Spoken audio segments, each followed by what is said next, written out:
on s'attend de nouvelles sanctions tarifaires de la part de Washington.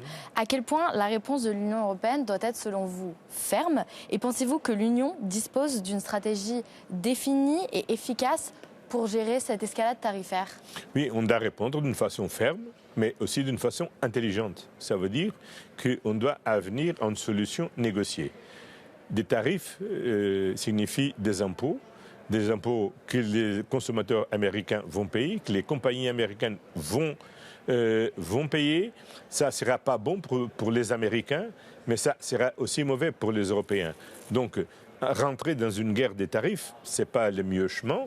Mais effectivement, on doit répondre, mais de façon à qu'on puisse trouver une solution négociée de l'intérêt commun et réciproque pour les États-Unis, pour l'Europe, pour l'économie américaine, pour l'économie européenne. Mais est-ce que de façon générale, vous pensez que le mécanisme de défense de l'Europe est adapté et flexible pour faire face à des actions rapides, parfois impulsives de l'administration Trump, comme les tarifs douaniers ou les commentaires sur le Groenland? Mais comme vous savez, les compétences sur le commerce, c'est une compétence de la Commission européenne.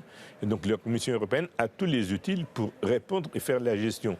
Ça ne dépend plus des États membres. C'est une fonction de l'Union européenne que nous représente à tous. Et je suis sûr que la Commission est prête à répondre si et quand il faut.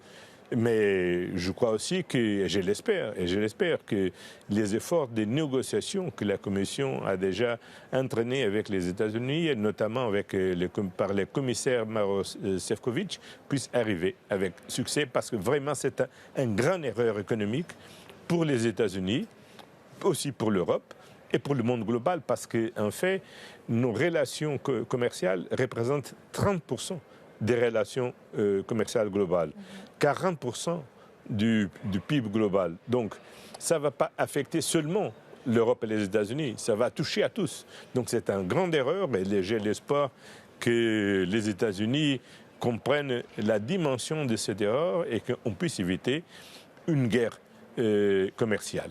Au moment où tout le monde veut la paix, il n'a pas de sens de créer une guerre maintenant sur le commerce.